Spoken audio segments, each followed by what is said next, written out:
आज सुट्टी होती म्हणून थोडे निवांतच होते. सुट्टीचा दिवस म्हटलं की थोडं थोडं करून कामांना खूप उशीर होता आणि दिवसभर कामे पुरतात, असं माझ्यासोबत तरी नेहमीच होतं बरं का. घरातली सगळी कामे आवरून घेतली, मग स्वयंपाक करायला घेतला. इतर दिवशी आधी स्वयंपाक, मग दुसरी कामे, असं. बरेच दिवस झाले मला तूप काढायचं होतं, पण वेळच भेटत नव्हता. म्हटलं आज हे कामसुद्धा करूनच घेऊया. आधी तर दुधाची साय मिक्सरमध्ये 2-3दा फिरवून घेतले आणि मग कढईत पाणी टाकून स्वच्छ धुवून घेतलं. असं केल्याने तुपाचा उग्र वास नाही येत. छान असा तुपाचा वास घरभर पसरतो.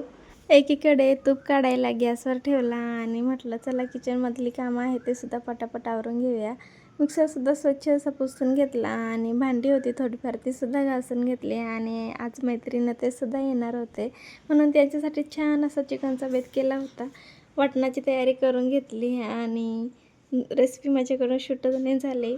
असं मैत्रीण ते घरी आल्यावर खरंच खूप छान वाटतं. त्यांच्यासोबत कसा वेळ गेला ते समजलं. जाता जाता चॅनलला फॉलोसुद्धा करा बरं का. बाय.